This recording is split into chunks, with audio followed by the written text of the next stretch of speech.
दोस्तों स्वागत है आपका स्मार्टो सिस्टम्स की इस वीडियो सीरीज में। आइए अब हम बात करते हैं डाटा टैब में डाटा टूल्स के बारे में। डाटा टूल्स में जो आप पहला देख रहे हैं वो है टेक्स्ट टू कॉलम्स।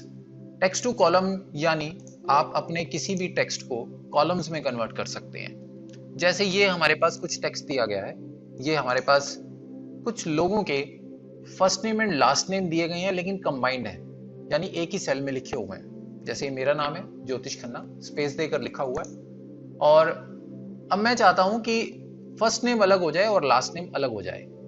ये काम आप बहुत आसानी से कर सकते हैं। सिंपली डाटा को सिलेक्ट करना है, उसके बाद टेक्स्ट टू कॉलम पे क्लिक करना है। ये 3 स्टेप का एक विजार्ड है। यहाँ पर पहला ऑप्शन आता है डेलिमिनेटेड और दूसरा आता है फिक्स्ड विड्थ।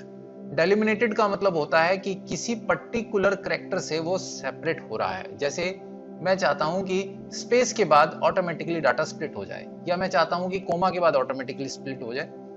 और फिक्स विड्थ होता है कि मैं करेक्टर की लिमिट चाहता हूं कि नंबर ऑफ करेक्टर्स यानी 3 करेक्टर्स के बाद ऑटोमेटिकली डाटा स्प्लिट हो जाए।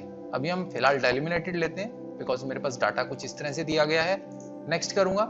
यहां पर मुझे स्पेस से स्प्लिट करना है, यानी जहां पर भी स्पेस है वहां पे डाटा अगले सेल में शिफ्ट हो जाए। तो मैं स्पेस पे टिक कर देता हूं। देखिए जैसे ही मैंने स्पेस पे यहां टिक किया तो नीचे डाटा का प्रीव्यू आ गया है। जिस जिस डाटा में लास्ट नेम दिया हुआ है वो सभी डाटा यहाँ पर शो हो गए हैं कि 2 कॉलम में वो स्प्लिट हो गए हैं। उसके बाद आपको सिंपली नेक्स्ट करना है और फिनिश करना है। अब जिस जिस नाम के साथ लास्ट नेम लिखा हुआ था वो सब हमारे नेक्स्ट कॉलम में शिफ्ट हो गए हैं, और जिसमें नहीं लिखा था उसमें कुछ भी शिफ्ट नहीं हुआ है, उसके सामने ब्लैंक स्पेस आ गया है। इसी तरह से आप कोमा से भी सेपरेट कर सकते हैं। जैसे यहाँ पर कुछ अवेलेबल कोर्सेज के नाम दिए गए हैं और सभी को कोमा के साथ लिखा गया है। ये एक ही सेल में सारा डाटा लिखा हुआ है। अब आप चाहते हैं कि ये जितना भी डाटा है वो सारा नेक्स्ट कॉलम में शिफ्ट होता चला जाए, या आप चाहते हैं कि ये इसी रो में ये सारे अलग अलग हो जाएं। मैं दोनों पे बात कर लेता हूं। तो पहले आइए हम बात करते हैं कि ये सारा डाटा नेक्स्ट कॉलम्स में शिफ्ट हो जाए। तो यहाँ पर हम टेक्स्ट टू कॉलम करेंगे। टेक्स्ट टू कॉलम में आप डेलिमिनेटेड करेंगे और डेलिमिनेटेड में आप कोमा पे टिक लगाएंगे बिकॉज कोमा से हमें सेपरेट करना है इसे, और नेक्स्ट करेंगे और उसके बाद फिनिश कर देंगे। अब देखिए ये सारे अलग अलग कॉलम में चले गए हैं। अब आप चाहते हैं कि ये सारे अलग अलग कॉलम में जाने की बजाय एक दूसरे के नीचे आने चाहिए थे, तो आपको सिंपली इन्हें सिलेक्ट करना है, यहाँ से कॉपी करना है और यहाँ पर इस पर्टिकुलर कॉलम में पेस्ट करना है, और पेस्ट में आपको ट्रांसपोज करना है। ये हमारा ऑप्शन होता है पेस्ट में, टी का ट्रांसपोज। अब देखिए ये पहली रो जो है इसको आप डिलीट कर देंगे।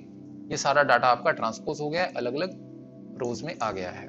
डाटा को किसी और स्पेशल कैरेक्टर से स्प्लिट करने के लिए, अब जैसे यहाँ पर अंडरस्कोर दिया गया है बीच में, तो आपको टेक्स्ट टू कॉलम में डेलिमिनेटेड में जाना है, और यहाँ पर जैसे अंडरस्कोर नहीं लिखा हुआ है तो मैं अदर में जाऊंगा, इस पे टिक लगाऊंगा और यहाँ पे अंडरस्कोर लगा दूंगा।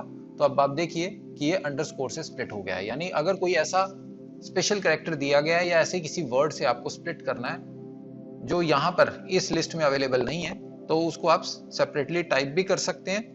किसी पर्टिकुलर वर्ड पे भी आप स्प्लिट कर सकते हैं। फॉर एग्जांपल आप चाहते हैं जहां पर भी ई है वहां पे वो स्प्लिट हो जाए, इस तरह से भी आप कर सकते हैं। फिलहाल मैं अंडरस्कोर से इसे स्प्लिट करके फिनिश कर रहा हूं। अब आप देखिए हेलो वर्ल्ड दोनों अलग अलग कॉलम्स में आ गए हैं।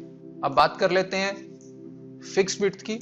फिक्स विड्थ का मतलब होता है कि नंबर ऑफ कैरेक्टर्स जो है स्टार्टिंग के वो सेम हो, टेक्स्ट टू कॉलम में चले जाते हैं। और फिक्स विड्थ की बात करते हैं। अब आप यहाँ पे ये एक स्लाइसर दिया गया है जिससे आप सेट कर सकते हैं कि आपको कहाँ से कटिंग करनी है। अब जैसे इस पर्टिकुलर जगह से कटिंग करनी है तो इधर वाला जो है टेक्स्ट अलग हो जाएगा और इधर वाला अलग हो जाएगा। इस तरह से ये फिक्स्ड विड्थ हो गई है, यानी सभी के सभी वर्ड्स इक्वली डिवाइड हो गए हैं। अगला ऑप्शन जो हमारे पास है वो है फ्लैश फिल। फ्लैश फिल हम ऑलरेडी होम टैब में डिस्कस कर चुके हैं। ये हमारा होम टैब में ये ऑप्शन था फ्लैश फिल का, जिसका शॉर्टकट की कंट्रोल ई था। फ्लैश फिल एक बड़ा ही मैजिकल टूल है जो कि डाटा को ऑटोमेटिकली फिल करने में हेल्प करता है, लेकिन ऐसा नहीं है कि ये 100% एक्यूरेट है। कई बार इसके रिजल्ट्स बहुत सही आते हैं और कई बार गलत भी आते हैं, हमने डिस्कस किया था। आइए आगे बढ़ते हैं और अब आगे बात करते हैं हम रिमूव डुप्लीकेट्स की। रिमूव डुप्लीकेट को समझने के लिए मेरे पास यहाँ पर ये डाटा है, इसमें कुछ एंट्रीज डुप्लीकेट हैं। डुप्लीकेट एंट्रीज कई कारण से हो सकती हैं, या तो जो ओरिजिनल सोर्स है उसका वहीं पर ही 2 बार लिखी गई हो एंट्री, जैसा इस पर्टिकुलर डाटा में ओरिजिनल सोर्स से ही एंट्रीज 2 बार लिखी गई। जैसे आप देखें ये वाली एंट्री और ये वाली एंट्री, ये डुप्लीकेट एंट्रीज हैं। इनका डेट भी सेम है 17/7/2019, जैसा आप देखें, जैसे ये वाली एंट्री और ये वाली एंट्री जिसकी डेट, सेल्समैन नेम और ये सारी की सारी वैल्यूज सेम है, तो ये बाय मिस्टेक लिखी गई हो सकती है। तो ऐसी एंट्रीज को आइडेंटिफाई करने के लिए हम रिमूव डुप्लीकेट यूज करते हैं। उसके लिए आपको सिंपली डाटा सेलेक्ट कर लेना, डाटा में जाएंगे, रिमूव डुप्लीकेट पे क्लिक करेंगे। उसके बाद यहाँ पर आपको सिलेक्ट करना है कि आपका जो डुप्लीकेट डाटा है वो किस किस कॉलम में है। अब जैसे इस पर्टिकुलर केस में तो मेरा सभी के सभी कॉलम में डुप्लीकेट डाटा है, ये सारी की सारी एंट्रीज डुप्लीकेट हुई हैं नीचे तक, तो उस केस में मैं सिलेक्ट ऑल कर लूंगा। अगर आपके डाटा में हेडर है, जैसे मेरे डाटा में है हेडर यानी ऊपर हेडिंग्स दी गई हैं, तो आप इस पे टिक लगाएंगे माय डाटा हैज हेडर्स। जिस जिस कॉलम में आपको लगता है कि डुप्लीकेट डाटा है आप उसको सिलेक्ट करेंगे, सिलेक्ट करके आप ओके करेंगे। अब इसने 8 डुप्लीकेट वैल्यूज फाउंड की हैं और उनको रिमूव कर दिया है। अब सिर्फ 30 जो हैं वो मेरी यूनिक वैल्यूज हैं।